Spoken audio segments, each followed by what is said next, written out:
সেটার নাম কি? বুঝাতে পেরেছি?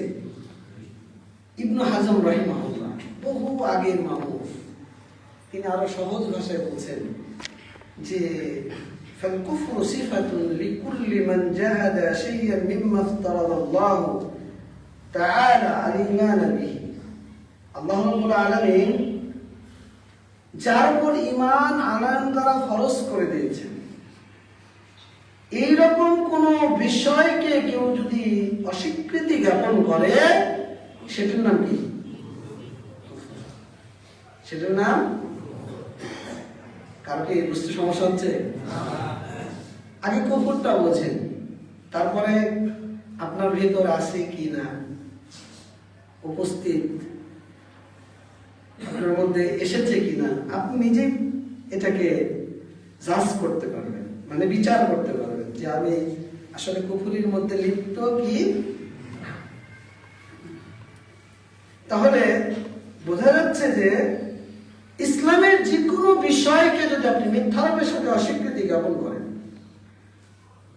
অথবা সংশয়ের বশে, অথবা অস্বীকৃতি জ্ঞাপনের বশে, অথবা বিমুখ করে মুখকে ফিরিয়ে নিয়ে অহংকার বশত, অথবা সন্দেহ বশত, তাহলে এটার নাম কি? এই কুফর সালাফগণ কোরআন এবং সুন্নাহর আলোকে দুই ভাগে ভাগ করেছেন। একটা হলো কুফরুন আকবার, কুফরুন আসগার। একটা হলো বড় কুফর, আর একটা কি? ছোট কুফর। বড় কুফর হলো যেটা আপনাকে ইসলাম থেকে খারিজ করে দেয়, মানে বের করে দেয়, আপনার রক্ত হালাল করে দেয়, আপনার সম্পদকে বৈধ করে দেয় মুসলিম রাষ্ট্রের জন্য, আপনার জন্য নয়। কিন্তু আপনারা মনে করেন না যে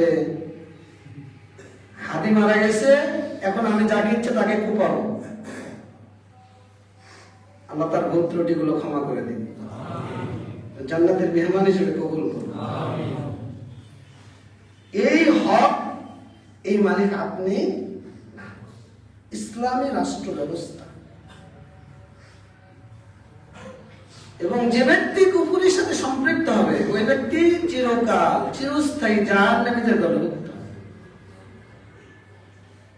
তাহলে বড় কুফর করলে কি হবে? ইসলাম থেকে কি হয়ে যাবে? বলেন, ইসলাম থেকে আপনার জান এবং মাল কি হয়ে যাবে? হালাল হয়ে যাবে। আপনি চিরস্থায়ী জাহান্নামীদের দলভুক্ত হয়ে যাবেন। দলিল আল্লাহ রাব্বুল আলামিন সূরা বাইয়িনা 6 নম্বর আয়াত, ইন্নাল্লাযীনা কাফারু মিন আহলিল কিতাব ওয়াল মুশরিকিনা ফি নারি জাহান্নামা খালিদিনা ফিহা। আল্লাহ বলেন আহলি কিতাবদের মধ্যে যারা কাফের, যারা কুফরি করেছে এবং মুশরিকরা, তারা জাহান্নামের মধ্যে চিরকাল চিরদিন অবস্থান করবে। আল্লাহ রাব্বুল আলামিন বলেন উলাইকা হুম শাররুল বারিয়া, এরা হলো সবচাইতে নিকৃষ্ট সৃষ্টি। আল্লাহর জমিনে সবচাইতে নিকৃষ্ট কারা? যারা কাফের। যারা কি? কাফের। এখন আপনি চিন্তা করছেন আমি তো বেঁচে গেলাম, আমি তো কাফের না। আপনি কি কাফের? আরে ভাই বলেন না, আপনারা কি কাফের? কাফের না, তাহলে আমি বেঁচে গেলাম। কিন্তু কুফরিতে কারা লিপ্ত হয়? কাফেররা না। যে ব্যক্তি ঈমান থেকে কুফরিতে চলে যায় সেই ব্যক্তি। কাফেররা তো কাফেরই, মুশরিক তো কাফেরই, মুশরিকই। আপনি কখন মুশরিক হয়ে যাচ্ছেন, আপনি কখন কাফের হয়ে যাচ্ছেন, এটা তো আপনাকে জানতে হবে। তো সালাফগণ যে প্রক্রিয়ায়, যে কর্ম করলে আপনি কুফরিতে লিপ্ত হয়ে যায়, বড় কাফেরে রূপান্তরিত, তার কয়েকটি কারণ উল্লেখ করেছেন। এখন দেখেন আপনি আপনার মধ্যে আসে কিনা। যদি থেকে থাকে তাহলে তওবা করতে হবে। কি করতে হবে? তওবা। মনে করেন ভুল করেছেন, ভুল বুঝে আপনি সেই ফাঁদে পা দিয়েছেন, বা সেই রাস্তায় আপনি পতিত হয়েছেন, কিন্তু আজকের আলোচনা শোনার পর যদি আপনার উপলব্ধি হয় এটা আমি ভুল করেছি, তাহলে তওবা করে ফিরে আসতে হবে ইনশাআল্লাহ। এই মানসিকতা আছে তো ইনশাআল্লাহ। এক, মিথ্যা প্রতিপন্ন কুফর। ইসলামের কোন বিধান, কোন বিষয়কে যদি আপনি মিথ্যা প্রতিপন্ন করেন, আল্লাহকে, নবীকে, ইসলামের কোন অনুশাসনকে, ইসলামের কোন বিধিবিধানকে, মনে করেন যে আল্লাহ নবীর কাছে ওহী করেনি বা এই বিধান দেয়নি, অনুরূপ ভাবে আল্লাহ যে হালাল করেছেন তা হালাল ভাবে আপনি নিলেন না, যে হারাম করেছেন তা হারাম ভাবে আপনি গ্রহণ করলেন, এগুলোকে আপনি মিথ্যা প্রতিপন্ন করলেন, তাহলে আপনি মিথ্যা প্রতিপন্ন কুফরিতে লিপ্ত হবেন। আল্লাহ রাব্বুল আলামিন বলছেন যে সূরা আনকাবুত 68 নম্বর আয়াত, ওয়ামান আযলামু মিম্মান ইফতারা আলাল্লাহি কাযিবা আও কাযযাবা বিল হক লাম্মা জাআহু আলাইসা ফি জাহান্নামা মাসওয়াল লিল কাফিরিন। আল্লাহ বলছেন তার চাইতে অধিক জালেম আর কে হতে পারে, যে ব্যক্তি আল্লাহর প্রতি মিথ্যা আরোপ করে। কি করে? মিথ্যা আরোপ করে।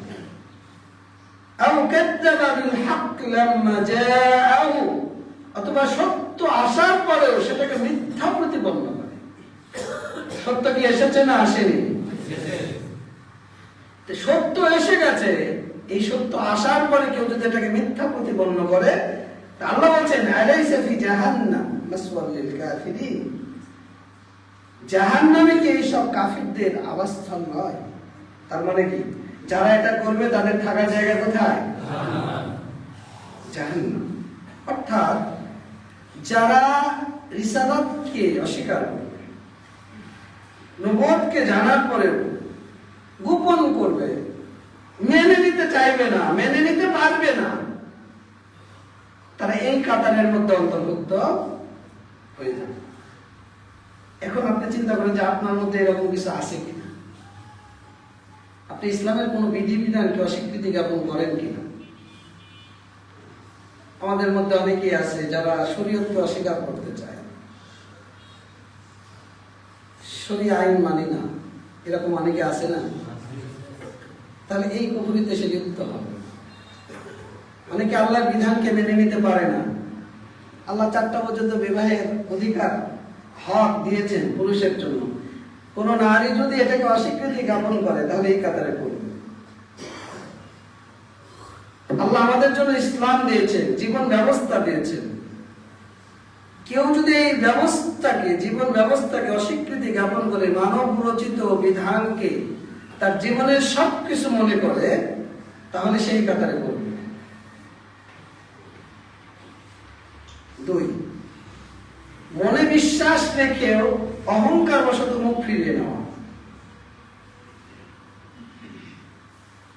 মনে করেন টাকনোর নিচে কাপড় পুরুষের জন্য হালাল না হারাম, এই বিশ্বাস আপনার আছে না নাই? বিড়ি খাওয়া হালাল না হারাম? মিথ্যা বলা হালাল না হারাম? প্রতারণা করা হারাম না হারাম? ইসলামের এই মৌলিক যে ফরজ বিষয়গুলো যত রয়েছে, আপনি এটা জানেন, মনে প্রাণে বিশ্বাস করেন, যেটা কার বিধান? ইসলামের বিধান, আল্লাহর বিধান, দ্বীনের বিধান। আপনি এটা জানার পর যদি অহংকার করে মুখ ফিরিয়ে নেন, তাহলে আপনি এই কুফরিতে লিপ্ত। অহংকার বশত মুখ ফিরিয়ে নেওয়া। আল্লাহ রাব্বুল আলামিন সূরা বাকারা 34 নম্বর আয়াত বলছেন, ওয়াইদ কুল্লা লিল মালাইকাতি ইসজুদু লিআদম ফাসাজাদু ইল্লা ইবলিস আবা ওয়াস্তাকবারা ওয়া কানা মিনাল কাফিরিন।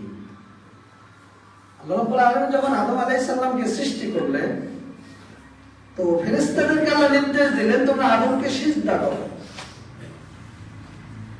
তো সবাই সিজদা করলো ইল্লা ইবলিস, ইবলিস ব্যতীত। আবা ওয়াস্তাকবারা, অস্বীকৃতি জ্ঞাপন করলো, অহংকার করলো, মুখ ফিরিয়ে দিল।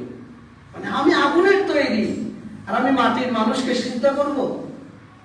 আগুন যায় উপরের দিকে আর মাটি যায় নিচের দিকে। আল্লাহ কোরআনের মধ্যে তার যুক্তিগুলো উপস্থাপন করেছেন।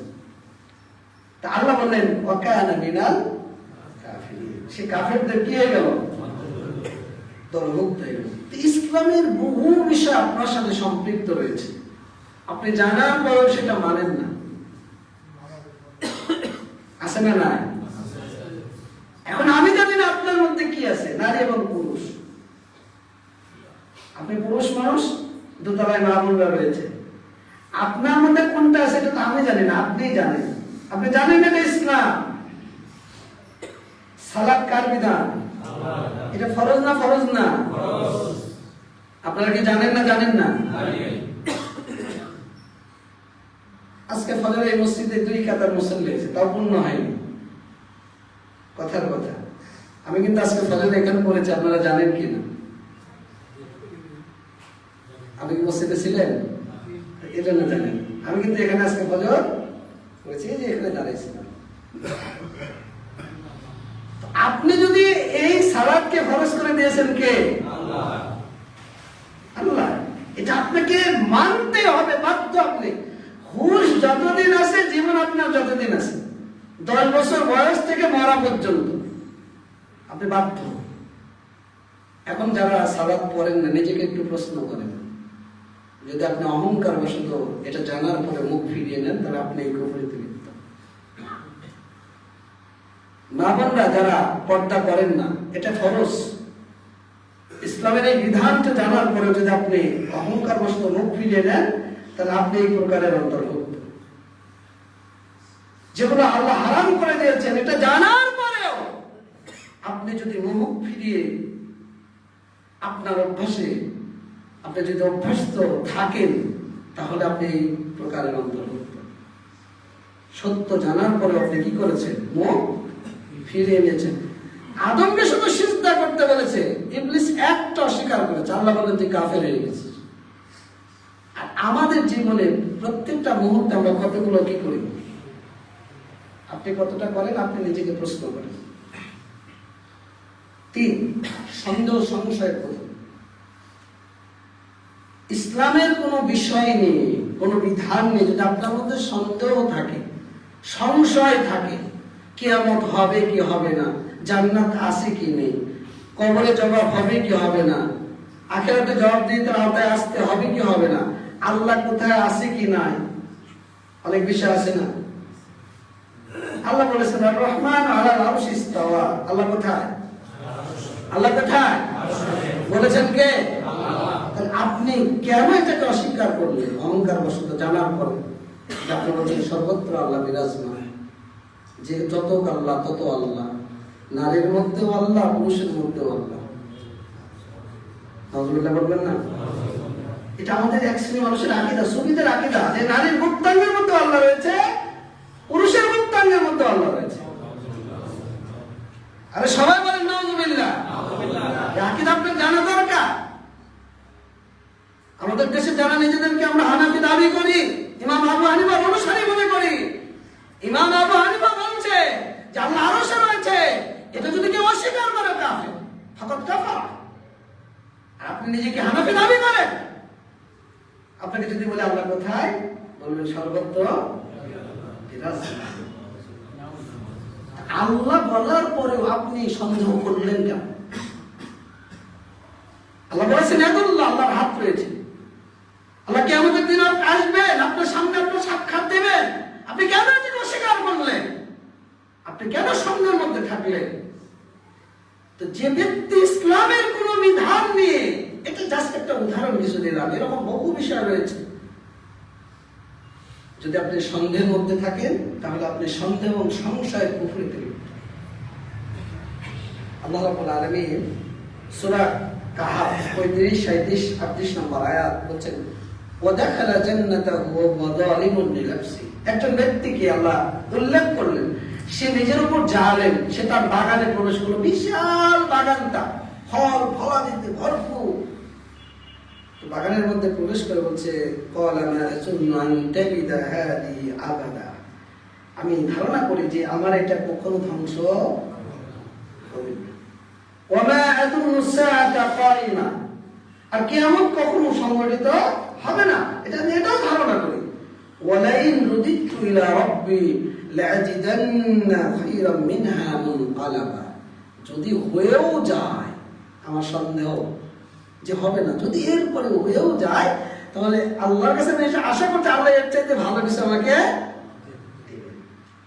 তখন তার বন্ধু, যার আল্লাহর প্রতি আস্থা রয়েছে, কিয়ামতের প্রতি বিশ্বাস রয়েছে, قال له صاحبه وهو يحاوره أكفرت بالذي خلقك من تراب ثم من نطفة ثم سواك رجلا। তিনি বলছেন, তুমি কি সে আল্লাহকে অস্বীকার করছো যে আল্লাহ তোমাকে মাটি থেকে সৃষ্টি করেছে, অতঃপর নুতফা থেকে তোমাকে একজন পুরুষ, সুগঠিত পুরুষ, সুন্দর পুরুষ, সুন্দর মানুষ, আহসানি তাকবীর, সুন্দরের মানুষে রূপান্তরিত করেছে, তুমি কি সেই আল্লাহকে অস্বীকার করতে চাচ্ছ? এরপরে তিনি বলছেন যে লাকিন্না ওয়াল্লাহ রাব্বি ওয়া লা উশরিকু বিরাব্বি আহাদা, কিন্তু আমার রব আল্লাহ, আমার রব কি আল্লাহ, তিনি এক একক, তার কোনো শরীক নাই। এই যে সন্দেহ পোষণ করা, যে ব্যক্তি এরকম সন্দেহের মধ্যে পতিত হবে, ইসলামের যে কোনো বিষয়, কোরআন নিয়ে সন্দেহ, হাদিস নিয়ে সন্দেহ। এক শ্রেণীর মানুষ, তারা তো কোরআনকে মানতে চায়, হাদিসকে মানতে চায়, আহলে কোরআন, তারা কি আহলে কোরআন। এই যে কোরআন নিয়ে সন্দেহ, হাদিস নিয়ে সন্দেহ, এক শ্রেণীর মানুষ, শিয়ারা মনে করে যে আমরা বিশ্বাস করি 30 পারা কোরআন, ওরা মনে করে 90 পারা কোরআন। কয় পারা? 90 পারা। আপনাকে কেন ফিরকায়ে নাজিয়া হতে হবে? বহু ফিরকা, একদল আল্লাহকে বিশ্বাস করে না, একদল আল্লাহকে স্বীকার করে না, একদল আল্লাহর সিফাতকে মানে না, বহু মতবাদ রয়েছে এদেশে, গোটা পৃথিবীতে। মুতাজিলা, আশারি, মাতুরিদি, খারিজি, শিয়া, বহু এরকম মতবাদ রয়েছে, কাদারিয়া, জাবারিয়া, মুশাব্বিহা। তো আপনাকে সেখান থেকে কি হতে হবে? যদি আপনি জান্নাতি মানুষ হতে চান, তাহলে আপনাকে আহলুস সুন্নাহ ওয়াল জামাআহ, যারা কোরআন এবং সুন্নাহ মানবে, সালাফরা যে আকীদা পোষণ করত, রাসূল যে আকীদা, সাহাবীরা যে আকীদা পোষণ করত, সালফে সালিহিন যে মানহাজ, যে আকীদা পালন করত, ওই আকীদা, ওই মানহাজকে আঁকড়ে ধরতে হবে, তাহলে তো আপনি ফিরকায়ে নাজিয়ার অন্তর্ভুক্ত। আবার একদল মানুষ, এদের কি আল্লাহ, আমরা কেন যে শিক্ষিত বলি, কালকে এখন টক শো গুলো ফাটিয়ে ফেলছে। একজন ব্যারিস্টার, তিনি ভাষণ দিচ্ছেন তার এলাকায়, বলছে এই দল করলে জান্নাতে যাওয়া যাবে, এই দল না করলে জান্নাত পাওয়া যাবে। কোন দল করলে জান্নাত পাওয়া যাবে? নবী কি বলেছেন? নবী বলছেন শেষ জামানায় মানুষ বহু ফিতনার মধ্যে লিপ্ত হবে। আলাইকুম বিসুন্নতি ওয়া সুন্নাতিল খুলাফায়ে রাশিদিন মাহদিয়িন, তোমাদের উপর অপরিহার্য হলো আমার সুন্নাতকে আঁকড়ে ধরা, আমার খুলাফায়ে রাশিদের সুন্নাতকে আঁকড়ে ধরা। রাসূল বলেন কুল্লু উম্মাতিন ইয়াদখুলুনাল জান্নাহ ইল্লা মান আবা, প্রত্যেক উম্মত জান্নাতে যাবে তবে অস্বীকারী ব্যতীত। আল্লাহ রাসূল কারা তারা? মা আনা আলাইহি ওয়া আসহাবি। অন্য জায়গায় বলেছে আল জামাআ, যারা জামাতকে আঁকড়ে ধরবে, যারা নবীকে আঁকড়ে ধরবে, নবীর সাহাবীদেরকে আঁকড়ে ধরবে, আল্লাহ রাসূল বলেন এরা হলো ফিরকায়ে নাজিয়া, এরা হলো জান্নাতি ফিরকা। আর তুমি না তো অপব্যাখ্যা করে বলছো যে যারা এই দলকে আঁকড়ে না ধরবে তারা জান্নাতে যাবে না। যেদিন তোমার মুখ তালা হয়ে যাবে, আল্লাহ বন্ধ করে দেবে, সেই দিন কি করবে তুমি? তোমার ওই ব্যারিস্টারি টিকবে না, তোমার ওই বাহাদুরি টিকবে না। মানুষকে বিভ্রান্ত করো, মানুষকে অপব্যাখ্যা দিও না। এটা বলো যে যারা নবীর তরিকা, সাহাবীদের তরিকা, এই মানহাজের উপর যারা টিকে থাকবে তারাই জান্নাতে যাবে। তারা কোথায় যাবে? বলেছেন কে? আল্লাহ বলেন মা আনা আলাইহি ওয়া আসহাবি। চার, উপেক্ষা এবং অবহেলা করে মুখ ফিরে নেওয়া।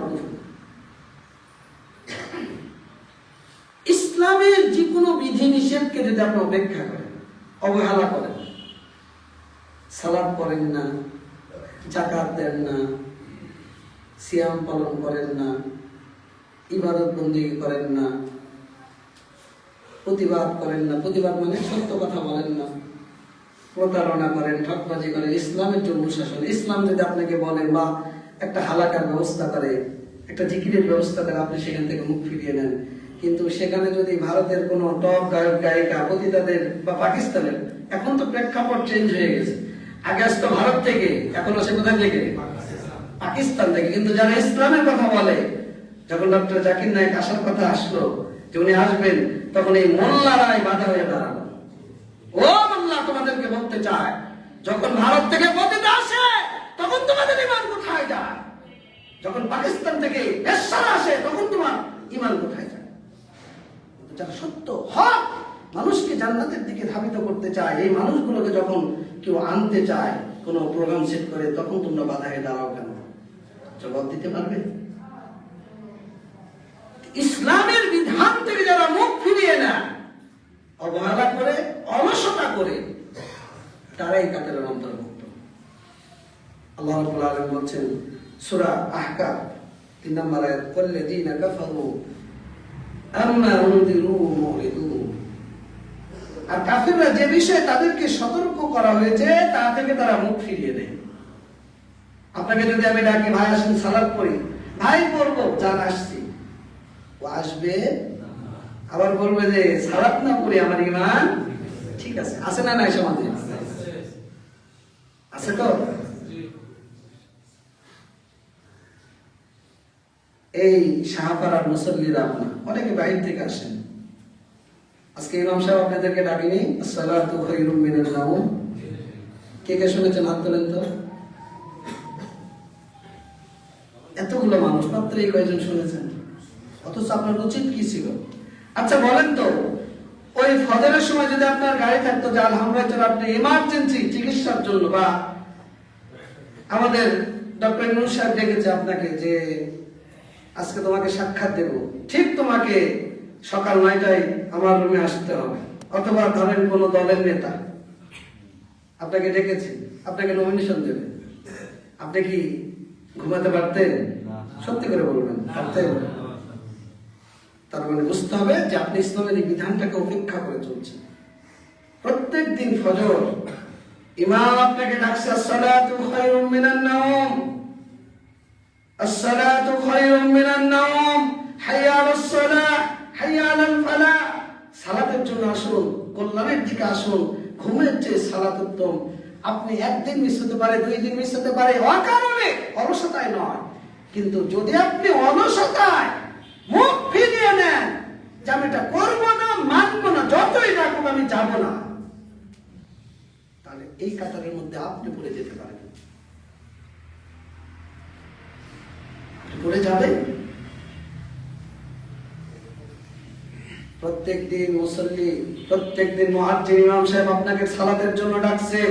একদিন নয়, এক সপ্তাহ নয়, এক মাস নয়, বছরের পর বছর, 40 বছর, 50 বছর, 60 বছর অতিবাহিত হয়েছে।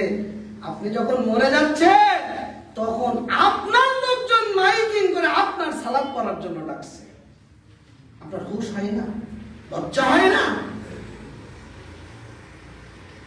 50 বছর ইমাম সাহেব আপনাকে ডেকে ডেকে মসজিদে আনতে পারেনি, আর যখন মরে যাচ্ছেন আপনার পরিবার আপনার জানাজার জন্য মানুষজনকে ডাকছে যে অমুক মরে গেছে, অমুক বংশের ছেলে, সম্ভ্রান্ত পরিবারে, অমুক মেম্বার, অমুক চেয়ারম্যান, অমুক দল এই করেছে, তার জানাজা। এই সময় আপনারা সকলে উপস্থিত। ডাকে না? ডাকে না? তো জাহেলিয়াত। ইসলাম আপনাকে ডাকার অনুমতি দেয়নি। মাইকে ঘোষণা দেন, ডাকাডাকি করেন, এটা ইসলাম নয়। এটা ইসলাম নয়। এই যে আমাদের সাবেক প্রধানমন্ত্রী অসুস্থ, এভার কেয়ার হাসপাতালে পড়ে আছেন, মিলাদ দিচ্ছেন, দোয়া মাহফিল এগুলো করে বেড়াচ্ছে দলের লোকজন, তাদেরকে বলবো ভাই এটা ইসলাম নয়। ইসলাম হলো আপনি পিতা মাতা, আপনার নিকটতম কেউ অসুস্থ হয়েছেন, আপনি বেশি বেশি দান করেন, নিজে দোয়া করেন, যারা পরেজগার মানুষ তাদেরকে দোয়া চান, এতে মিসকিন অসহায় দরিদ্র মানুষকে সহযোগিতা করো। ওই নিয়তে যে আল্লাহ তুমি আমার বাপকে, আমার মাকে, আমার নেতাকে, অমুককে তুমি তাকে সুস্থ করে দাও। এটা হলো পদ্ধতি। এটা কি পদ্ধতি? ওসিলার 3টা পদ্ধতি। নেক আমল করা, নেক আমল করে আল্লাহকে ডাকা, ভালো কাজ করা, ওই ভালো কাজের বিনিময়ে আল্লাহর কাছে চাওয়া, ভালো মানুষ, জীবিত পরেজগার মানুষের কাছে গিয়ে দোয়া চাওয়া। এটা হলো পদ্ধতি। বলছিলাম যে উপেক্ষা বা অবহেলা করে মুখ ফিরিয়ে নেওয়া করবে। যারা ইসলামের বিধান থেকে উপেক্ষা করে চলবে, মুখ ফিরিয়ে নেবে, তারা এই কুফরিতে লিপ্ত হবে। দেখেন আপনার মধ্যে এটা আছে কিনা, ইসলামের কোন অনুশাসন আপনি মানেন, উপেক্ষা করে চলেন কিনা। 5 মুনাফিক এবং কপটতার কুফরি। আপনাদের নিফাকের আলোচনা আমি করেছি না? করেছি না? কথা বলে না, করেছি? নিফাক মানে বোঝেন তো, আজকে নতুন করে আলোচনার দরকার নেই। এটা হলো বড় নিফাক। উপরে উপরে ইসলাম দেখেন আর ভিতরে ভিতরে কি মুনাফিক। বহু মানুষ যারা ইসলামের রূপ আমরা ধারণ করি, কিন্তু ইসলামের চারণা পয়সা আমাদের মধ্যে নাই। এটা হলো টাটকা মুনাফিক। ইজহারুল ইসলাম ওয়া ইবতানুল কুফর। ইসলামকে প্রকাশ করে, ইসলামের কথা বলে, কিন্তু ইসলাম মানে না। এই যে ভোট আসছে না, এখন দেখবেন যারা জীবনে কোনোদিন টুপিও পরেনি তাদের মাথা টুপি দেখবেন, যারা কোনোদিন জুব্বা পরেনি তাদের কপালে জুব্বা দেখবেন। মসজিদের প্রথম কাতারে দাঁড়াবে, জুমার দিনে প্রথম লাইনে আসবে, এসে একটা মাইক নিয়ে সালাম দিয়ে দোয়া চাইবে। কিন্তু যখন ক্ষমতায় আসবে তাদেরকে আর খুঁজে পাবে। শুধু তারাই নয়, আমরা নিজেরাও, শুধু তাদের উপর দোষ দিচ্ছি না, আমরা নিজেরা আপনার সামনে ইসলামটাকে বোঝাই যে আমি ইসলাম মানছি, কিন্তু আপনার অনুপস্থিতিতে যখন আমি অন্য জায়গায় যাচ্ছি বা আপনি আমার সামনে নেই, তখন আমি আর ইসলামটাকে মানি। এটা হলো মুনাফিক। আর এটা যদি অস্বীকৃতি জ্ঞাপনকারী হয় তাহলে এগুলো টাটকা মুনাফিক ও কাফির। ওকে। 6 গান এবং ঠাট্টা বিদ্রুপের কুফরি। ইসলামের কোন বিষয়, প্রমাণিত বিষয় যেগুলো, সেগুলোকে নিয়ে কেউ যদি ঠাট্টা বিদ্রুপ করে, গালি দেয়, মস্করা করে, তাহলে সে এই ঠাট্টা বিদ্রুপের কুফরিতে লিপ্ত হবে। আল্লাহ রাব্বুল আলামিন বলছেন, ওয়ালাইন সাআলতাহুম লা ইয়াকুলুন্না আল্লাহ লুন্না ইন্নামা কুন্না নাখুযু ওয়া নালআবু কুল আবিল্লাহি ওয়া আয়াতিহি ওয়া রাসূলিহি কুনতুম তাস্তাহজিউন লা তা'তাযিরু ক্বাদ কাফারতুম বা'দা ঈমানিকুম। সূরা তাওবা 65-66 নম্বর আয়াত। আল্লাহ বলছেন, যদি তুমি তাদেরকে জিজ্ঞাসা করো, অবশ্যই তারা বলবে যে আমরা খেল তামাশার চলে এমনি করেছি, এমনি বলেছি। আল্লাহ বলছেন, তোমরা কি আল্লাহকে নিয়ে ঠাট্টা করতে চাও, নবীকে নিয়ে ঠাট্টা করতে চাও, আল্লাহর বিধানকে নিয়ে ঠাট্টা বিদ্রুপ করতে চাও? আল্লাহ বলছেন, লা তা'তাযিরু ক্বাদ কাফারতুম বা'দা ঈমানিকুম। তোমরা ওজর পেশ করো না, তোমরা ঈমান আনার পরে তোমরা কি হয়ে গেছো? কাফের হয়ে গেছো। মুমিন হয়েছিলেন, বাট তোমরা এই কাজ করার কারণে এখন কি হয়ে গেছো? কাফের হয়ে গেছো, কুফরিতে লিপ্ত হয়েছে। যারা ইসলামের প্রমাণিত বিষয়গুলো নিয়ে ঠাট্টা বিদ্রুপ করে, আজকে আমাদের মবক্রাসি যেভাবে আমাদের মধ্যে এই ক্ষমতার লিপ্সা, ক্ষমতায় যাওয়ার জন্য কেউ বলছে যে ইসলাম হেরে যাবে। আর এটা কুফরির সাথে, গণতন্ত্রের সাথে, জাতীয়তাবাদের সাথে, ধর্মনিরপেক্ষতাবাদের সাথে ইসলামের কি সম্পর্ক? আর যদি গণতন্ত্র হেরে যায়, তুমি বলছো ইসলাম হেরে যাবে, কোরআন হেরে যাবে। তাহলে মনে করেন যারা হিন্দুকে নমিনেশন দিচ্ছে, ও কি কোরআনের বিজয় করবে?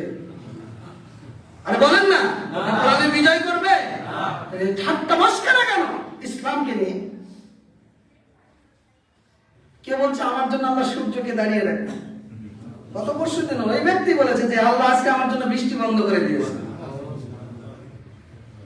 এই যে বাউল শয়তান, আমরা সরকারকে বলবো, যারা আল্লাহকে নিয়ে, নবীকে নিয়ে, ইসলামকে নিয়ে কটূক্তি করবে, এদেশে বাঁচার কোনো তাদের অধিকার না, কোন অধিকার না। আল্লাহকে নিয়ে কত কথা বলেছে, নবীকে নিয়ে কত কথা বলেছে, ইসলামের বিধিবিধানকে নিয়ে কত কথা বলেছে। আর এক শ্রেণীর মানুষ সামান্য কয়েকটা ভোটের আশায়, এদের সংখ্যাটা হলো বাংলাদেশে প্রায় 15 লক্ষর কাছাকাছি, 1.5 মিলিয়ন। অথচ এদেরকে সাপোর্ট দেয় বড় বড় দলের লোকজন যে এই করা যাবে না, সে করা যাবে না। হ্যাঁ, যারা মত তৈরি করছে, মারধর করার চেষ্টা করছে, এই অধিকার ইসলাম আপনাকে দেয়নি। আজকে আপনি আমাকে মারছেন, কিন্তু কালকে তো আমি আপনাকে মারতে পারি। এই যে গতকাল হাদি হত্যা হওয়ার পরে, নিহত হওয়ার পরে যে ঘটনাগুলো ঘটছে, এগুলো তো মত তৈরি করা, পরিবেশ শান্ত করে করে দাও, দেশকে নষ্ট করে দাও। এটা অমুসলিমদের, কাফেরদের, এই সাম্রাজ্যবাদী ভারতের একটা চাল, যে দেশকে অস্থিতিশীল করে দিতে যা প্রয়োজন। ফ্যাসিবাদী শক্তি যারা চলে গিয়েছে, তারা সহ্য করতে পারছে না কিভাবে এদেশে বিশৃঙ্খলা, অশান্তি লেগেই রাখবে, আমাদের মধ্যে লেগেই থাকবে। তারা সবসময় ষড়যন্ত্রে লিপ্ত।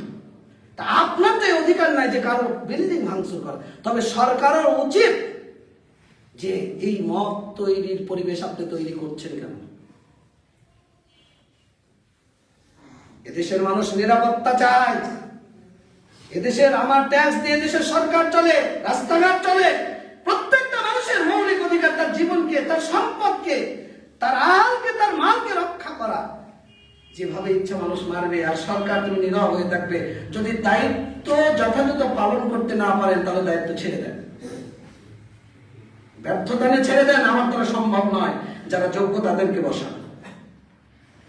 কিন্তু এর অর্থ এই নয় যে হত্যা, নিহত মানুষ হতেই থাকবে, মানুষ মারতেই থাকবে, যার ইচ্ছে যেভাবে, যার বিল্ডিং এ আগুন লাগিয়ে দেবে। বাংলাদেশের মানুষদেরকে বলবো যে ফ্যাসিবাদের বিরুদ্ধে আপনাকে অবস্থান নিতে হবে। সাম্রাজ্যবাদী যারা আমাদের দেশকে অশান্ত করতে চায়, দাসত্ব করতে চায়, তাদের দাসত্বে রাখতে চায়, তাদের বিরুদ্ধে আপনাকে দাঁড়িয়ে যেতে হবে। আজকে এক হাতি চলে গেছে, হাজারো হাতি তৈরি হবে ইনশাআল্লাহ। যারা ফ্যাসিবাদের বিরুদ্ধে কথা বলবে, যারা সাম্রাজ্যবাদের বিরুদ্ধে কথা বলবে, যারা ইনসাফের পক্ষে কথা বলবে। আবার ইনসাফের পক্ষে কথা বলার অর্থ এই নয় যে আমি ইসলামকে অপব্যাখ্যা করবো, কোনো কুফরিকে মেনে নেব। আপনার ঈমানকে তাজা করুন, তাওহীদকে পূরণ করুন, আপনার তাওহীদের কথাকে আপনি আওয়াজ তুলুন। ঈমান নিয়ে আগে ঈমানকে রক্ষা করুন, ঈমান নিয়ে ইনসাফের কথা বলুন। তাহলে দুনিয়াতেও সম্মানিত হবে, আখিরাতেও সম্মানিত হবে। কিন্তু যদি ওটা অনুপস্থিত থাকে তাহলে এই দুনিয়ার এই সম্মান দিয়ে আখিরাতে আপনি আমি মুক্তি পাবো। আমরা জানি না আমার ভাই হাবিব তার নিয়তটা কি ছিল, তবে তার কথাগুলো ফ্যাসিবাদ, সাম্রাজ্যবাদী, দাসত্বের বিরুদ্ধে, ইনসাফের পক্ষে। এই জন্য আল্লাহর কাছে আমরা দোয়া করি, আল্লাহ তুমি তার ভুল ত্রুটি ক্ষমা করে দাও, তুমি জান্নাতের মেহমান হিসেবে তাকে তুমি কবুল করো। তবে এটাও বলি ভাই, আপনি শহীদ ট্যাগ লাগিয়েন না। এই অধিকার ইসলাম আপনাকে দেয়নি যে মরে গেলে আপনি শহীদ বলে দিচ্ছেন যে আমার ভাই শহীদ, অমুক শহীদ, এই শহীদ। শহীদ কে জানে? কে? আল্লাহ। ইসলামের অধিকার আপনাকে দেয়নি যে মরে গেলে আপনি গণতন্ত্রের জন্য মরে গেলেন আর আপনি শহীদ লাগিয়ে দিলেন। রাজশাহী বিশ্ববিদ্যালয়ে যদি কোনোদিন যান, এটা আমার বিশ্ববিদ্যালয় তো, কেন্দ্রীয় লাইব্রেরির সামনে একজন হিন্দুর কবর আছে, সেই কবরে লেখা আছে শহীদ অমুক রঞ্জন দাস।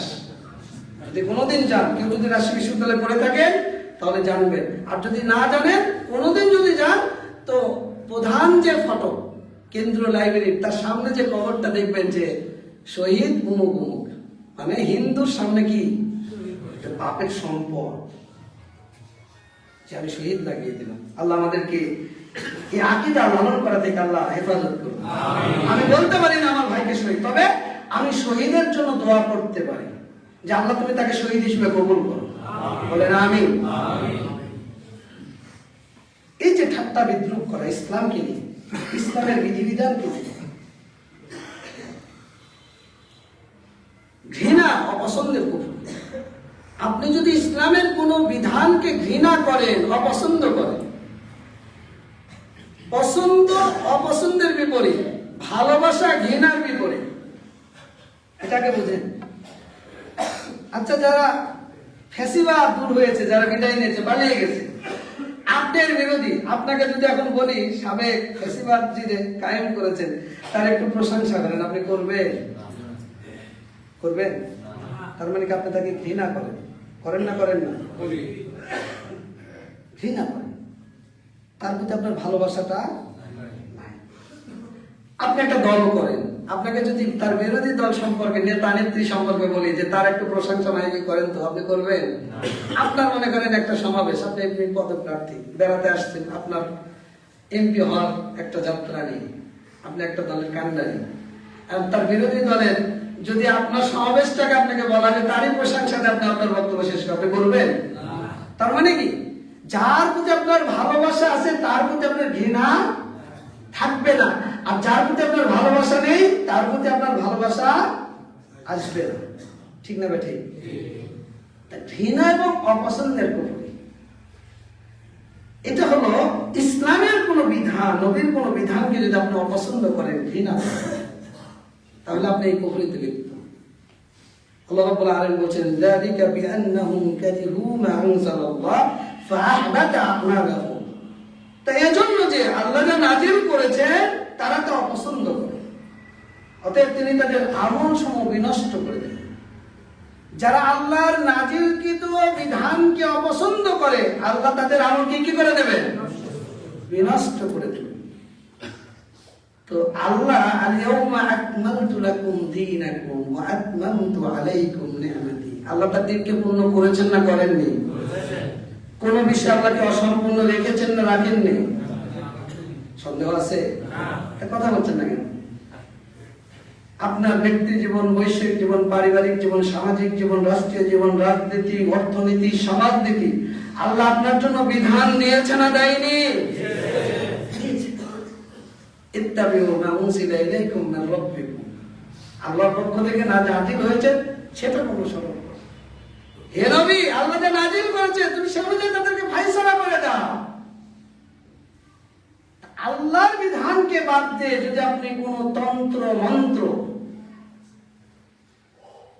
সেটা গণতন্ত্র হোক, সেটা সমাজতন্ত্র হোক, সেটা জাতীয়তাবাদ হোক, সেটা ধর্ম নিরপেক্ষতাবাদ হোক, সেটা বহুত্ববাদ হোক, যদি আল্লাহর বিধানের পরিবর্তে এই বিধানগুলো আপনার কাছে বেশি প্রিয় হয়, তাহলে আপনি ঘৃণা এবং অপছন্দের কুফরিতে লিপ্ত। বুঝাইতে পারি তো? বুঝেছেন আপনারা? আপনার ভালোবাসাটা কোন দিকে? আল্লাহর বিধানের দিকে না কুফরি তন্ত্রের দিকে? তাহলে আপনি এগুলোকে মেনে নিলেন কেন? এর জন্য জীবন দিলেন কেন? এর জন্য শ্রম, অর্থ, মেধা, বুদ্ধি ব্যয় করলেন কেন? করছেন কেন? ইসলামের তো একটা সিস্টেম রয়েছে। আজকে বাংলাদেশের 95% মানুষ আজকে এই দিকেই ঝুঁকছে বেশি। কিভাবে গণতন্ত্র কায়েম হবে, কিভাবে এই কায়েম হবে, সে কায়েম হবে, কিন্তু তাদের মধ্যে কোনো চিন্তা নেই যে কিভাবে আমার ইসলাম। যারা ইসলামের কথা আমরা বলছি তারাও ইসলামের পথে হাঁটছিল। আল্লাহ রাসূল কিভাবে করেছিলেন, সাহাবীরা কিভাবে করেছিলেন? তারা তো রাষ্ট্র ক্ষমতা কায়েম করেছিলেন। তারা কি কোনো বাতিলের সাথে আপোষ করেছিলেন? ইসলামের দাওয়াতে ইসলামের কাঠামো রয়েছে। নিজে মানুন, নিজের পরিবারকে বাঁচান, নিজের সমাজকে বাঁচান, আপনার দাওয়াতি কাজ নিজে মানবেন, ওই দাওয়াতটা অন্যকে দেবেন। এই দাওয়াত দিতে গিয়ে আপনাকে মার খেতে হবে, লাঞ্ছিত হতে হবে, অপমানিত হতে হবে, অপদস্থ হতে হবে, সমাজচ্যুত হতে হবে, ফাঁসির কাজটা আপনাকে ঝুলতে হবে। ইসলামের বিজয় এমনি আসেনি।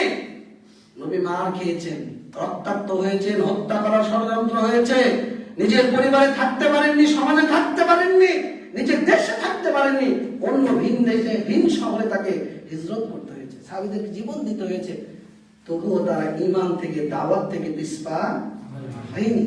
ঈমানের উপর অবিচল থেকেছে, নির্যাতিত হয়েছে। বিজয় তো এমনি আসেনি।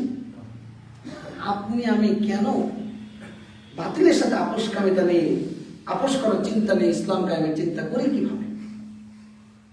যদি 91% মুসলমান দেশ হয় সত্যিকার অর্থে, এই 91% মানুষ যদি আহলে সুন্নাহ জামাতের অধিকারী হয়, কোরআন এবং সুন্নাহ মানতে চায়, বলেন তো এই সাম্রাজ্যবাদীদের পিঠের চামড়া একটাও থাকবে? এই ভারতের দালালদের বাংলাদেশের কোন অবস্থান টিকবে? অসম্ভব। আপনি তো ইসলাম মানেন না, আমি তো ইসলাম মানি না। আপনি নিজেকে মুসলিম, আপনি ধর্ম নিরপেক্ষতাবাদ বিশ্বাস করেন। আমি নিজেকে মুসলিম, জাতীয়তাবাদী বিশ্বাসী। আর একজন আপনি সমাজতন্ত্রে বিশ্বাসী, আর একজন আপনি বহুত্ববাদে বিশ্বাসী। ইসলাম তো এত ফিরকায় অন্তর্ভুক্ত না। ইসলাম এক উম্মাহ, এক জাতি। এই গণতন্ত্র সেই এক থেকে আপনাকে বের করে বহু ইলা আপনার তৈরি করে দিয়েছে। ইসলাম এক, এক উম্মাহ। এই এক উম্মাহ থেকে ধর্ম নিরপেক্ষতাবাদ আপনাকে মসজিদের মধ্যে ইসলামটাকে সীমাবদ্ধ করে মসজিদের বাইরে আপনার জীবনকে অনিসলামিক কালচারে রূপান্তরিত করেছে। জাতীয়তাবাদ, ইসলাম এক উম্মাহ, এই জাতীয়তাবাদ আপনাকে বহু দলে বিভক্ত করে দিয়েছে। আমি আওয়ামী লীগ, আপনি বিএনপি, আরেকজন জামাত, আরেকজন চরমনাই, উনি এই উনি সেই, আমি আমার বিশ্বাস নেই, আপনি আপনার বিশ্বাস নেই, সে তার বিশ্বাস নেই। ইসলাম কি দলে দলে বিভক্ত? ইসলাম কি বলেছে? ওয়াতাসিমু বিহাবলিল্লাহি জামিআ ওয়া লা তাফাররাকু। আল্লাহর বিধানকে শক্ত করে আঁকড়ে ধরো, তোমরা দলে দলে বিভক্ত। আপনি তো বিভক্ত হয়ে পড়েছেন। এই যে আজকে বাংলার এই ফ্যাসিবাদ, যদি বাংলার মানুষ ঐক্যবদ্ধ হয়, বাংলার মানুষ যদি ইনসাফ কায়েম করতে চায়, এই ফ্যাসিবাদী শক্তি, এই সাম্রাজ্যবাদীরা বাংলাদেশের চুল পরিমাণ ক্ষতি করতে পারে? অসম্ভব। আপনিও চাচ্ছেন ক্ষমতা, আমিও চাচ্ছি ক্ষমতা। কেউ স্লোগান দেয় ক্ষমতা না জনতা, জনতা জনতা, আবার তারাই দেখি ক্ষমতা ক্ষমতা। বাস্তবতা বলছিলাম, এই যে আপনি যদি এই কাজের সাথে সম্পৃক্ত হন, তাহলে আপনি এই কুফরিতে লিপ্ত হবেন। ছোট কুফর, যেটা আপনাকে ইসলাম থেকে খারিজ করে, আপনার রক্ত বৈধও করে না, কিন্তু এটা হলো কাবিরা গুনাহ, বড় বড় গুনাহে আপনাকে লিপ্ত করে, শাস্তিযোগ্য, জাহান্নামীদের অন্তর্ভুক্ত করে, কিন্তু চিরস্থায়ী জাহান্নামের অন্তর্ভুক্ত করে না। এই কুফর বিভিন্ন রূপের। কিভাবে? যেমন আল্লাহর নিয়ামত অস্বীকার করা। যদি আপনি আল্লাহর নিয়ামত জানার পরে অস্বীকার করেন, এই চোখ দিয়েছেন কে? কান দিয়েছেন কে? ব্রেন দিয়েছেন কে? রিজিক দিয়েছেন কে? আল্লাহরই খান। জমিনে চলেন আল্লাহ, সম্পদ আল্লাহ, আসমান আল্লাহ, জীবন আল্লাহ, সব আল্লাহ, কিন্তু সিজদা করেন না কার জন্য?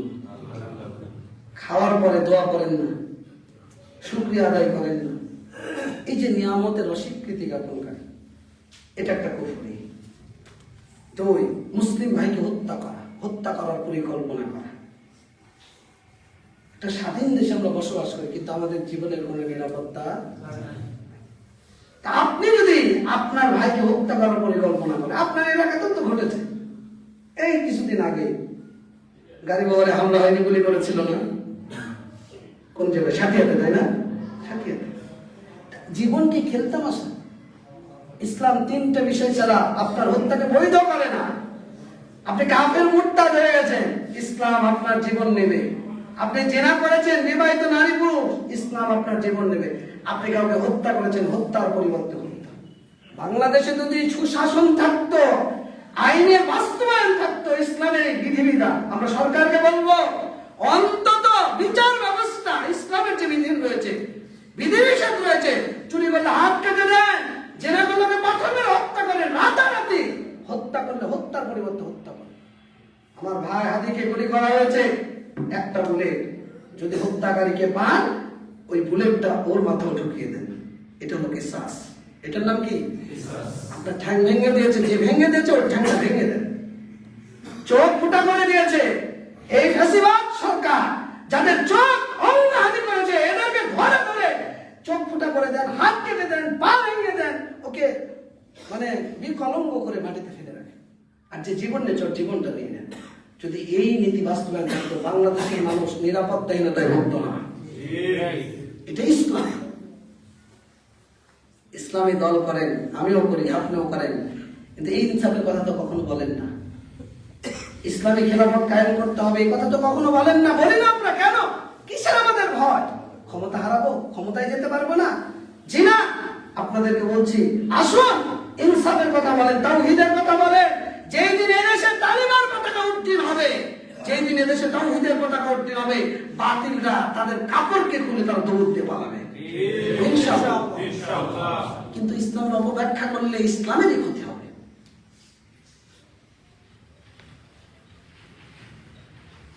আল্লাহ ছাড়া অন্যের নামে কসম করা। আল্লাহ বলছেন, মান হালাফা বিগাইরিল্লাহ ফাকাদ কাফারা।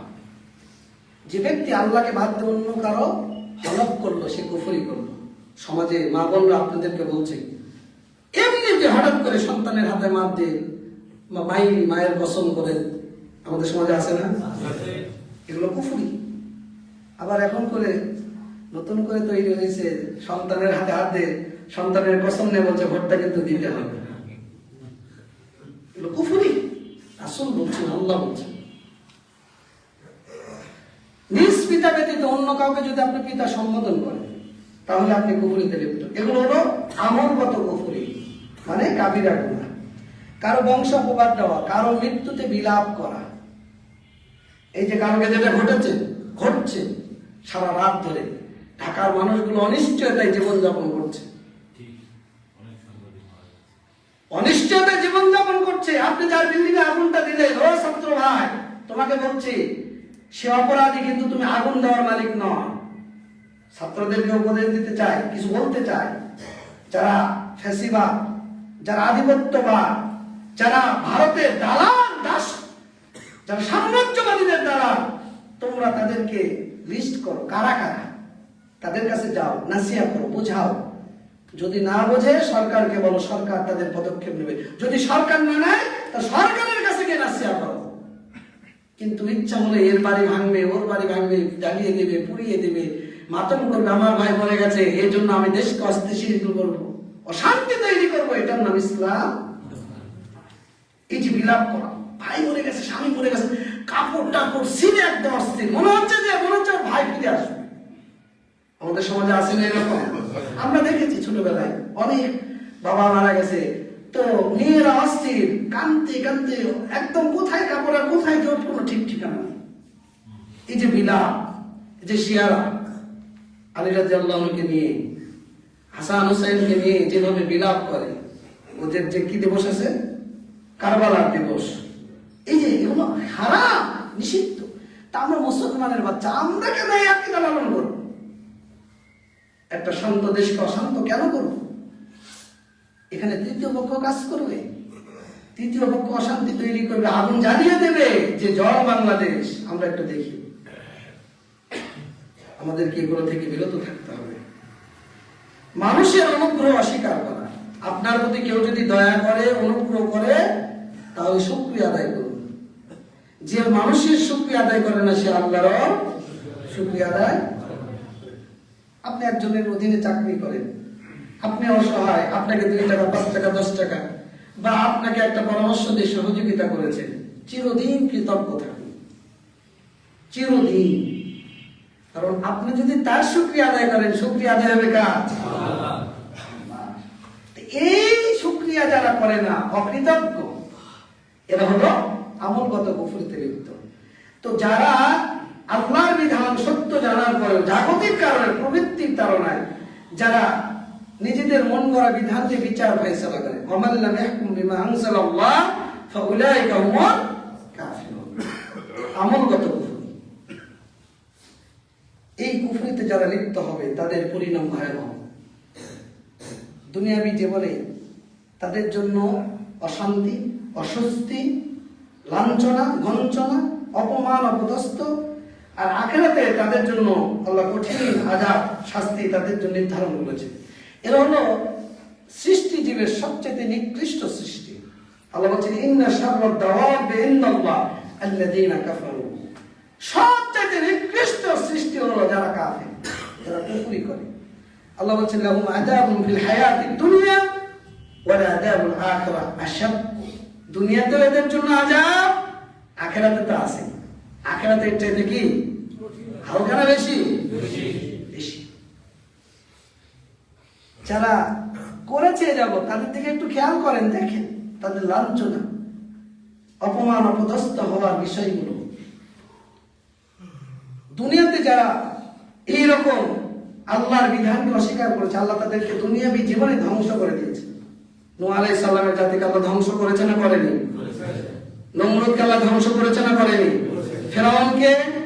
ফেরাউনের সম্প্রদায়কে এইভাবে যুগে যুগে আদ, সামুদ, ইয়াগুস, ইয়াউক, আদ সম্প্রদায়, সূরা হাক্কা পড়ুন, আল্লাহ উল্টে দিয়েছে। লূত আলাইহিস সালামের সম্প্রদায় কি আমাদের শেষ নবী মুহাম্মদ রাসূলুল্লাহ সাল্লাল্লাহু আলাইহি সাল্লামের সাথে যারা কুফরি করেছিল, আল্লাহ তাদেরকে লাঞ্ছিত, অপমানিত করেছে।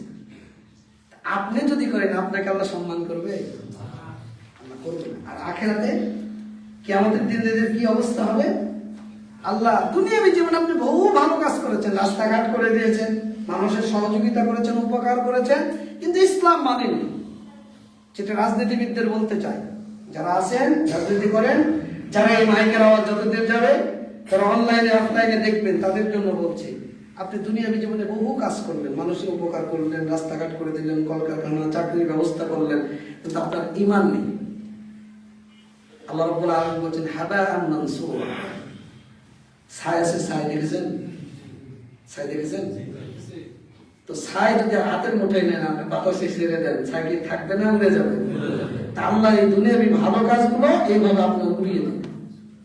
আল্লাহ কয়েকটা উদাহরণ দিয়েছেন। সমুদ্র দেখেছেন? সমুদ্রে যে তরঙ্গ, যে ঢেউটা আসে, আল্লাহ এই ঢেউয়ের সাথে তুলনা করেছেন, আল্লাহ ছাইয়ের সাথে তুলনা করেছেন। আল্লাহ এগুলোকে কি করে দেবেন? নষ্ট। হাবাআন মানসুরা। যদি ঈমান না থাকে, ও ভাইরা যারা রাজনীতি করেন তাদেরকে বলি, আপনি জীবনে বহু কাজ করেন, নিয়মটা একটু ভালো করেন, ঈমানটা ঠিক রেখে। যদি ঈমান ওখানে নষ্ট হয় তাহলে ওই কাজে যাওয়ার দরকার নেই। ঈমানকে মজবুত করুন। কু আনফুসাকুম ওয়া আহলিকুম। আল্লাহ বলছেন নিজে বাঁচো, আগে নিজেকে বাঁচা, পরিবারকে বাঁচা, সমাজ পরে। নিজে যখন ইসলাম মানবেন, পরিবারকে মানে, এবার সমাজের কাছে যান, সমাজকে দাওয়াত দেন। কিন্তু নিজে ইসলাম মানে না, আপনি সমাজকে নিয়ে টেনশন করছেন, রাষ্ট্রকে নিয়ে টেনশন করছেন, এটা ইসলাম নয়। ইব্রাহিম আলাইহিস সালামকে আল্লাহ কেন বললেন উসওয়াতুন হাসানা? কদ কানাত লাকুম উসওয়াতুন হাসানা ফি ইব্রাহিম। সূরা মুমতাহিনা 4 নম্বর আয়াত পড়ুন। ইব্রাহিমকে আল্লাহ বললেন পরিবারে দাওয়াত দাও, পরিবারে দাওয়াত দিলেন, পরিবার বের করে দিলেন। আল্লাহ বললেন সমাজের কাছে যাও। সে নিজে ইসলাম মানে, পরিবার মানে, মানে তার সন্তান মানে, তার সন্তান, তার স্ত্রী মানে, তার ভাতিজা মানে, আর কেউ মানে না। সমাজ বের করে দিল, বললো রাষ্ট্রের কাছে যাও, পর্যায়ক্রমে। রাষ্ট্র মানল না, আল্লাহ বললেন চলে যাও, তুমি এই শহরে থাকার দরকার। আপনি আমি ইসলাম মানি না, রাষ্ট্র নিয়ে আগে আমার টেনশন কেন? যতদিন ধরে আমরা রাষ্ট্র নিয়ে টেনশন করছি, ততদিন ধরে আমরা এই দাওয়াতটা জারি রাখি। আমরা তো মুসলমান, তাই না? হিন্দু না। আমরা তো ওই কি সরস্বতী ভগবতীর পূজা করি না, আমরা তো আল্লাহকেই ডাকি। সেই মানুষটাকে একটু আমরা বোঝাই, ইসলামটা বোঝাই, তাওহীদটা বোঝাই। যেদিন এইবার বাংলাদেশে 60% মুসলমান তাওহীদবাদী হবে, বাতিলদের জন্য আতঙ্ক হবে না কি ভালো হবে বলেন তো? আমরা কেন তাওহীদের জন্য কাজ করি না? ওটা আল্লাহ আমার জন্য অনুগ্রহ দেবে, যদি না পারি তাহলে আল্লাহ আমাকে ধরবে না, তুমি এটা পারলা না কেন? অবশ্যই ইসলাম রাষ্ট্র চিন্তা করে। রাষ্ট্র চিন্তার সাথে অনেক কিছু সম্পৃক্ত। চোরের হাত কাটবে কি? রাষ্ট্র। জেনার সঙ্গেচার করবে কি? রাষ্ট্র। হত্যাকারীর হত্যা করবে কি? রাষ্ট্র। এই চিন্তা আপনার থাকতে হবে, কিন্তু সঠিক পদ্ধতিতে আমাদের করতে হবে, কোনো বাতিল পথে নয়, পদ্ধতিতে নয়। ইসলাম সেই ফর্মুলা আপনাকে আমাকে দিয়েছে। বলছিলাম যে যারা এই কুফরিতে লিপ্ত হবে, আল্লাহ রাব্বুল আলামিন তাদেরকে কিয়ামতের দিন উপস্থিত করবেন আলা উজুহি। আজকে তো জমিনে পা দিয়ে চলছেন, কিয়ামতের দিন আল্লাহ মুখটা জমিনের উপর রাখবেন আর পাটা উপর করবেন। মুখের উপর আপনাকে ভর করে আল্লাহ আপনাকে উপস্থিত করবেন। আল্লাহ রাব্বুল আলামিন কিয়ামতের দিন আপনাকে আমাকে জাহান্নামে হাঁকিয়ে আসিকাল্লাযীনা কাফারু ইলা জাহান্নামা যুমারা। গরুর পাল যেমন হাঁকিয়ে নিয়ে যায়, আল্লাহ আপনাকে আমাকে হাঁকিয়ে নিয়ে যাবে। কিয়ামতের ময়দানে আপনার গলায় রশি পরানো হবে, লোহার বেড়ি পরানো হবে। খুদুহু ফাগুল্লুহু সুম্মাল জাহিমা সাল্লুহু সুম্মা ফি সিলসিলাতিন দারুহা 70 যিরাআন ফাসলুকু। আল্লাহ বলেন ধর, ওকে বেড়ি পরা, 70 গজ বেড়ি জাহান্নামে উপর করে দিচ্ছে। খাবার চাইবেন, পানি দেওয়া হবে, এমন গরম পানি, পিপাসা হবে, তৃষ্ণা লাগবে, এমন ভাবে আপনাকে পান করানো হবে, এমন পানি দেওয়া হবে, পান করার সাথে সাথে আপনার ভিতরে যা কিছু আছে সব গলে সব শেষ। জাহান্নাম আপনার জন্য আমার জন্য পরিবেষ্টনকারী, জাহান্নাম হলো আপনার জন্য আমার জন্য জেলখানা। আল্লাহ রাব্বুল আলামিন বলেন ওয়া ইন্না জাহান্নামা লা মুহিতাতুন বিল কাফিরিন। জাহান্নাম কাফেরকে পরিবেষ্টন করে রাখবে, এটা হলো জেলখানা। পালানোর কোনো পথ নেই, বাঁচার কোনো পথ নেই। আপনি কোথায় পালাবেন? আপনার গলায় রশি বাঁধানো থাকবে, বেড়ি পরানো থাকবে, জাহান্নামের চতুর্দিকে দেয়াল থাকে, এই দেয়ালের মধ্যে আপনাকে আবদ্ধ করা হবে। খাবার চাবেন, খাবার দেওয়া হবে, পানি চাবেন, পানি দেওয়া হবে। আল্লাহ রাব্বুল আলামিন বলছেন যে ইসকা মিন মাইন সাদীদ, পানি চাবেন, আপনাকে এমন পানি গলিত পুষ আপনার জন্য খাবার দেওয়া হবে, যেটা খালে আপনার কি হবে, সবকিছু গলে যাবে। এমন পানি আপনাকে পান করানো হবে। আল্লাহ রাব্বুল আলামিন বলছেন ফাল্লাযীনা কাফারু কুত্তিয়াত লাহুম সিয়াবুম মিন নার ইউসাব্বু মিন ফাওকি রুউসিহিমুল হামীম ইউসহারু বিহি মা ফি বুতুনিহিমুল জুলুদ ওয়া লাহুম মাকামিউ মিন হাদীদ কুল্লামা আরাদু আন ইয়াখরুজু মিনহা মিন গামমি উঈদু ফিহা ওয়া যুকু আযাবাল হারিক। সূরা হাজ। আল্লাহ বলছেন ফাল্লাযীনা কাফারু কুত্তিয়াত লাহুম সিয়াবুম মিন নার, যারা কাফের কুফরি করেছে তাদেরকে আগুনের পোশাক পরানো হবে, তাদের মাথার উপর থেকে ঢেলে দেওয়া হবে ফুটন্ত পানি, যা দ্বারা তাদের পেটের অভ্যন্তরে যা কিছু রয়েছে তা এবং তাদের চামড়াসমূহ বিগলিত করে দেওয়া হবে। বলেন তো সহ্য করতে পারবেন? সহ্য করতে পারবেন? যদি সহ্য করতে না পারেন তাহলে আজকে তওবা করুন, ফিরে আসুন রবের পানে, ফিরে আসুন রবের দিকে, তওবা ইস্তেগফার করুন। নিজের মধ্যে যদি কোনো কুফরি আকীদা, কোনো কুফরি কর্ম বিশ্বাস করে থাকেন, লালন করে থাকেন, তওবা করুন। রাসূল সাল্লাল্লাহু আলাইহি ওয়াসাল্লাম জাহান্নামকে খুব ভয় করতেন, সাহাবীরা জাহান্নামকে খুব ভয় করতেন, কবরকে খুব ভয় করতেন। ওসমান ইবনে আফফান রাদিয়াল্লাহু আনহু যখন কবরের আলোচনা আসতো, চোখ দিয়ে ঝরঝর করে পানি তার কবরে ভেসে যেত।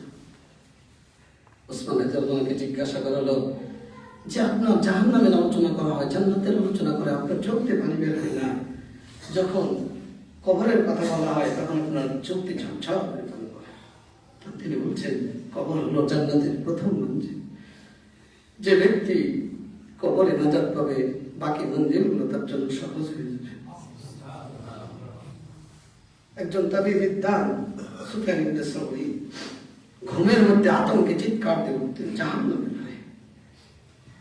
ও ভাই সাহাবারা মুসলিমেরা, জাহান্নামের আগুন সহ্য করতে পারবেন না। ওই ভয়ঙ্কর বিপদ আপনার জন্য আমার জন্য আল্লাহ প্রস্তুত করে রেখেছেন। ওই বিপদ আপনার জন্য আমার জন্য অসহনীয়, সহ্য করার ক্ষমতা আপনার নেই, আমার নেই। অতএব ফিরে আসুন, তওবা করুন, রবের দিকে প্রত্যাবর্তন করুন। আল্লাহ আমাদেরকে কুফরি আকীদা কর্ম থেকে বিরত থাকার তৌফিক দান করুন। আমরা আমাদের জীবনে যাবতীয় ভুল ভ্রান্তি থেকে তওবা করে আল্লাহমুখী হয়ে যাওয়ার চেষ্টা করি। আল্লাহ আমাদেরকে সেই তৌফিক দান করুন। জীবনে চলার পথে আমরা যেন তোমার কর্ম, তোমার প্রতি ঈমান এবং আমল রেখে আমাদের এই জীবনের অধ্যায়টাকে শেষ করতে পারি। আল্লাহ তুমি আমাদের সেই তৌফিক দান করো। আমিন। বারাকাল্লাহু লানা ওয়া লাকুম।